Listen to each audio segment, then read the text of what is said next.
Good afternoon, everyone. Welcome to Nitya Roundup, June 2021 edition. So we hope you're safe and healthy. In today's roundup, we'll be covering key changes, specifically COVID-19 relaxations given by government under indirect tax laws, recently concluded GST Council meeting, what all decisions have been taken, some recent news which will be relevant for your businesses, and lastly, important rulings which have came up during last 1 month. So I'm joined today by my colleague Hetika, who is an executive in our firm.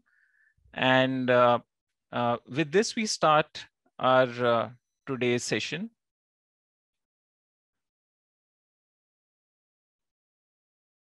Yeah, over to you, Hetika.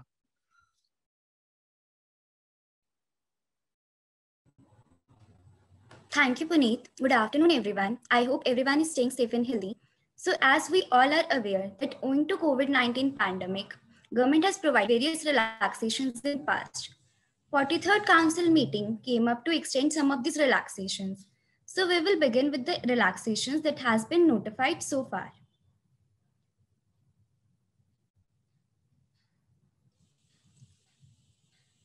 Starting with the one provided under GST. So this is for the taxpayers whose aggregate turnover during the preceding financial year is more than 5 crores. Due date of GSTR 1, wherein outward supplies are reported for the month of May, is June 11. However, the same has now been extended till June 26. Due date of GSTR 3B, wherein output tax is discharged and ITC is availed for the month of May, is June 20. So there is no extension per se, the due date of 3B. However, the late fee has been waived and interest at a concessional rate would be charged if GSTR 3B is filed by July 5.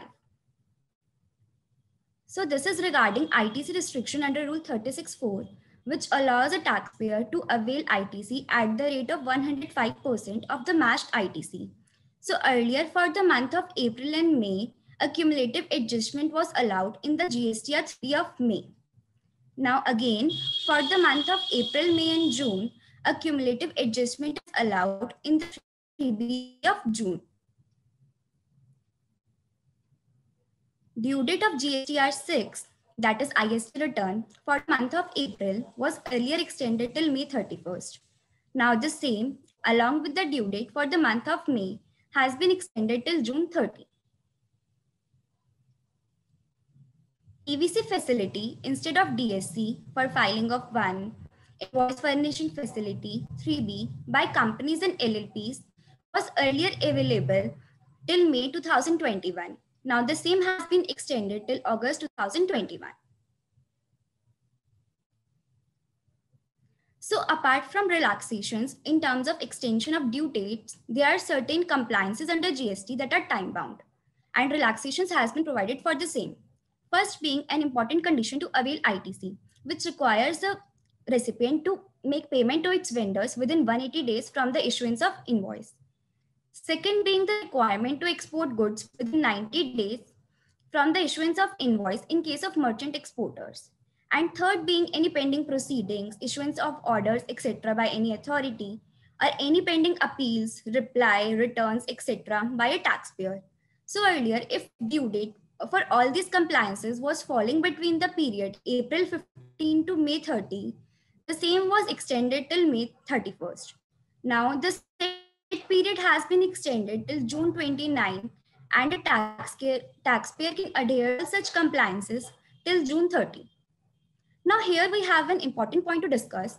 So in the month of April, Supreme Court came up with an order to extend all the limitation periods under all the laws till further notice.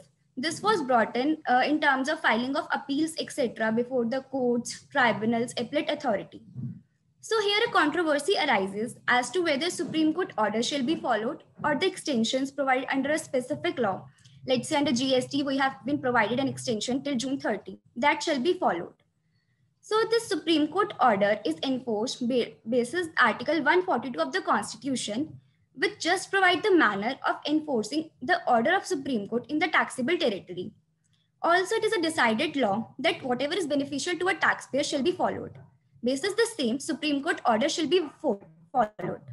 The said intention is also been given in the press release that was issued after the 43rd Council meet, wherein it was specifically provided that in case timelines has been extended by Supreme Court, then the same shall apply. Also, CBDT via its circular dated May 25 clarified that in case different relaxations on a same subject matter has been provided by CBDT as well as Supreme Court, then whatever is beneficial to a taxpayer shall be considered. Moving on, this is in terms of job work transactions. So a principal is required to bring back the goods sent to a job worker within 1 year in case of inputs and within 3 years in case of capital goods. So earlier, if the due date for such compliance was falling between the period April 15 to May 30, the same was extended till May 31st. Now, the said period has been extended till June 29 and a principal can bring back his goods till June 30. So due date of ITC 04, which is job workers return for the quarter January to March, is April 25, which was earlier extended till May 31st. Now the same has again been extended till June 30. Moving ahead with the relaxations provided under the customs law. So in our last roundup edition, we specifically covered the missed relaxations that were provided by the government in the year 2020, but the same were missed in the year 2021. This is one of them. So AEO status holders whose certificate are expired or due to be expired between April and May, the validity of the same has been extended till June 30.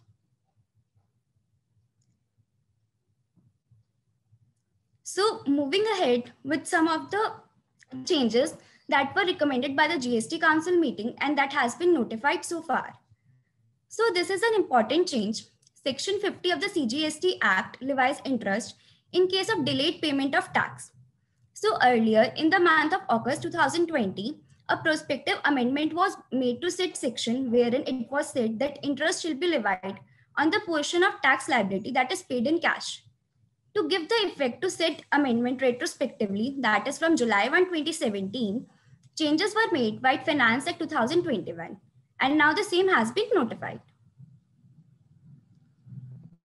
Also, government departments and local authorities has been given an exemption from issuance of e-invoices. In order to reduce the burden of late fees upon the taxpayers in terms of delay in filing of GSTR 1 and 3B, late fee has been capped to certain limit. So in case your tax liability is nil, maximum late fee that could be charged is of rupees 500. In case your turnover is up to rupees 1.5 crores, maximum late fee would be 2,000 rupees. And in case your turnover is falling between 1.5 crores to 5 crores, maximum late fee could be 5,000. So these are some of the proposed changes of the 43rd Council meeting that has not been notified so far. First being simplification in terms of annual compliances. So earlier taxpayers were required to get a reconciliation statement from their chartered accountants and cost accountants. Now even a self-certified reconciliation statement would suffice. Also, GSTR 9 for financial year 2020-21 has been made optional in case turnover is up to rupees 2 crores. Also, GSTR 9C has been made optional in case your turnover is up to rupees 5 crores. So this is a welcoming change as it would reduce the huge burden of compliances upon the taxpayers in terms of audits, etc. Now, this is a concerning change as it focuses to make the present return filing system as a default return filing system under GST. So if this proposed change is notified, it will overrule some of the taxpayers friendly decisions wherein rectification was provided to the taxpayers in the absence of the proposed return filing mechanism of GSTR 1, 1A and 3.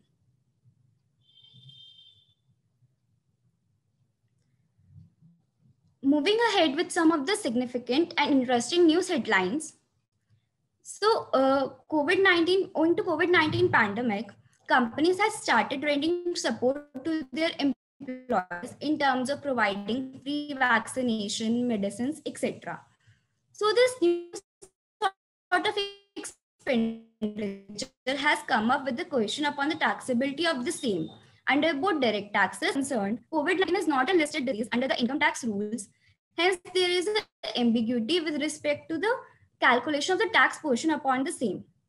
As far as indirect taxes are concerned, so recently government has included some of the COVID-19 expenditure under the CSR spends. So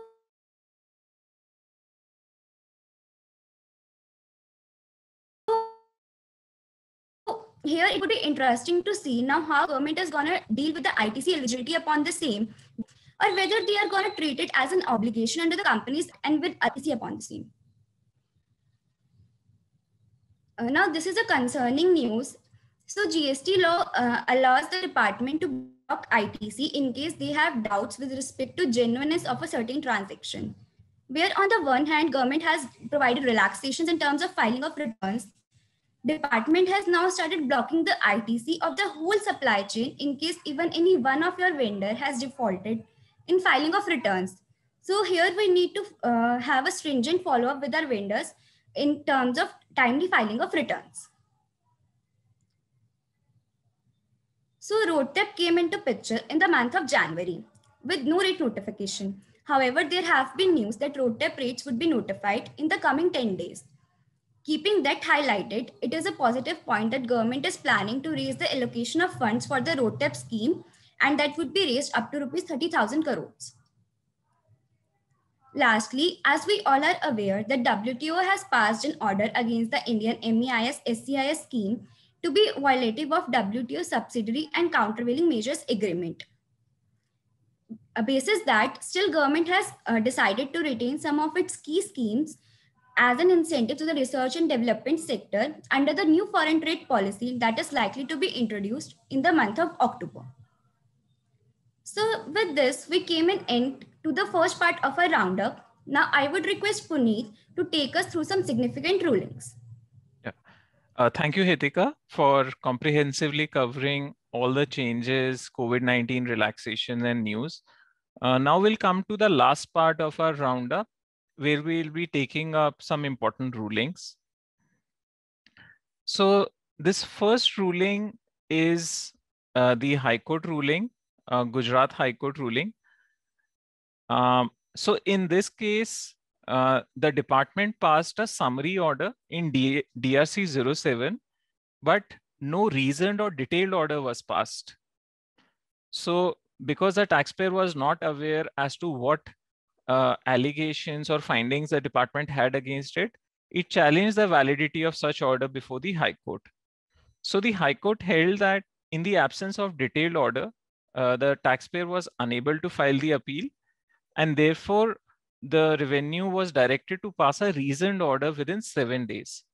Here, one point we want to highlight is that unlike excise and service tax laws, where only a show cause notice and an order used to be passed, the litigation proceedings are quite detailed as far as GST laws are concerned.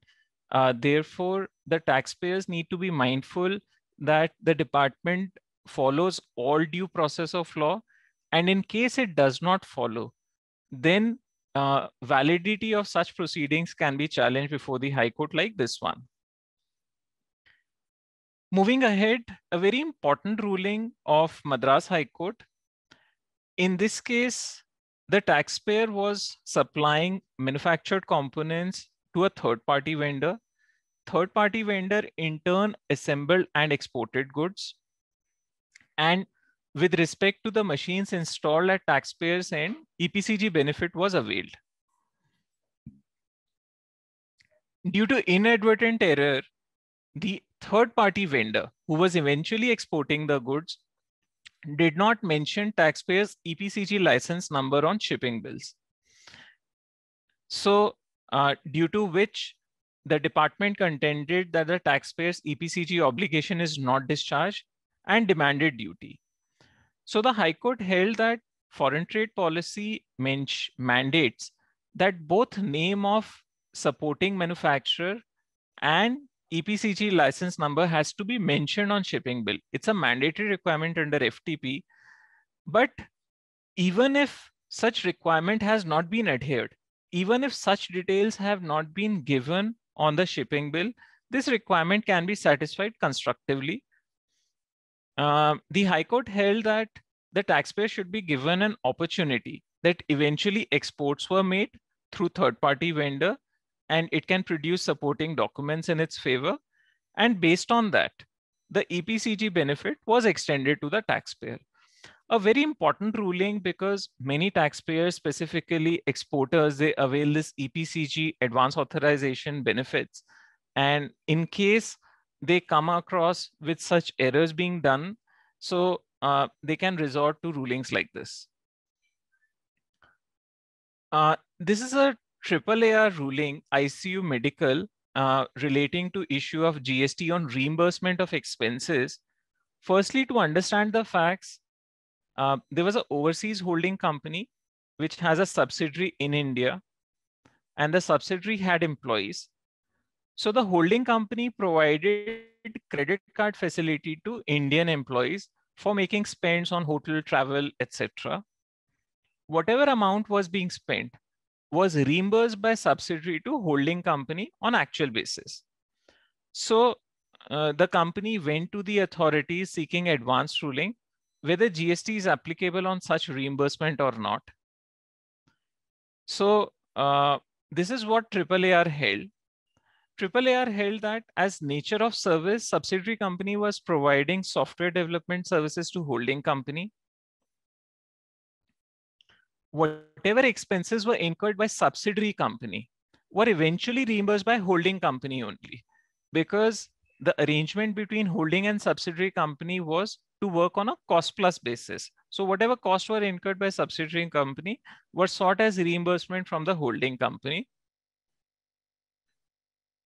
The authority held that reimbursements qualify as advance towards software development services, and whatever is applicability of GST on software development will equally apply to reimbursement.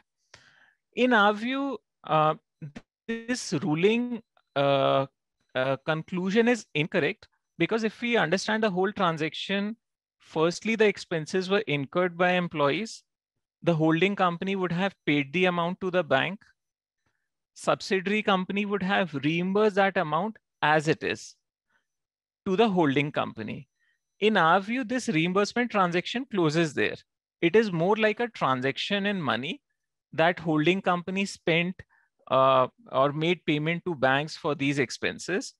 Thereafter, because for subsidiary company, this amount would have come as a cost. On a cost plus basis, it would have recovered from the overseas holding company. At that time, applicable GST should apply. So in our view, the AAAR erred in holding that this is an advance towards software development services. Another important ruling on ITC on promotional goods, this is again a AAAR ruling. So here the facts were that the taxpayer was giving two types of goods to its franchisees, distributors, etc. One was non-distributable goods. So say, for example, banners, etc., hoardings. And secondly, distributable goods, which can be like pens or gifts, etc., which can be distributed to end customers. So the issue before AAAR was availability of ITC on both categories of goods. As regard non-distributable goods is concerned, AAAR held that cost of these goods is not capitalized in books of accounts and treated as revenue expenditure. Therefore, these are not capital goods. So we'll halt here only. In our view, this reasoning taken by AAAR is not correct, because the definition of capital goods nowhere says that its cost should be capitalized in books of accounts. AAAR held that franchisees and distributors are independent entities. They are not related. And concluded that this is a FOC supply, which is non-taxable. And ITC is not available because it's an exempt supply. So in our view, this ruling is absolutely incorrect, because these goods were given for the sales promotion itself. There was no supply per se. And therefore, the question of treating it as exempt supply does not arise. In our view, the taxpayer was entitled for claiming ITC on this. Coming to distributable goods, the AAAR held that there was no contractual obligation for the taxpayer to provide these goods. Hence, they qualify as gift and ITC is not available. In our view, this part of ruling is correct because this was given more as gifts, etc. And therefore, ITC should not be allowed. Supply between distinct persons, another highly debated topic under GST regime. So this was related to Dubai Chamber of Commerce. So it was a industry body having a head office in Dubai and a liaison office in India. So liaison office in India was providing management and administrative support by connecting businesses in Dubai with businesses in India for supply of goods or services. And whatever expenses were incurred by liaison office were reimbursed on cost-to-cost basis. So this is what AAR held, that activity of connecting Indian business partners with UAE business partners is a supply.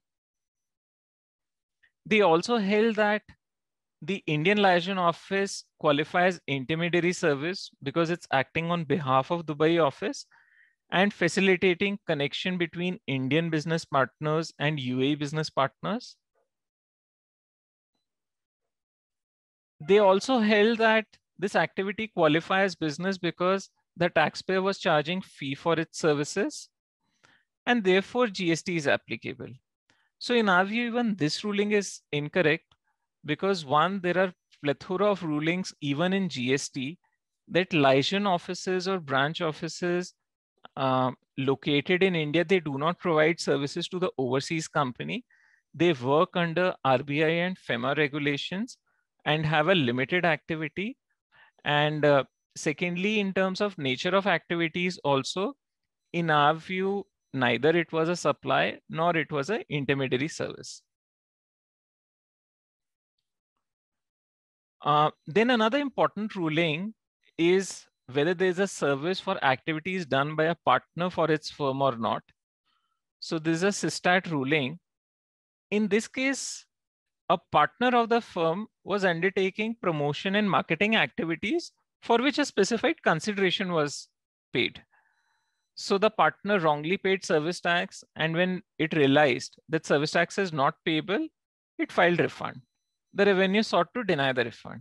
So this is what the tribunal held, that whatever activities were done were in capacity of a partner only. Both partner and partnership firm are one only. There was no contract for provision of services. In case of partnership firm, because partner is part and parcel of the firm, therefore, the main requirement of a service that there should be two parties, service provider and service recipient, that was missing. It was not falling under purview of person as well. Therefore, service tax is not applicable. So thank you very much for joining in large number. And we'll come back to you with our next NITIA Roundup edition in July 2021. Thank you.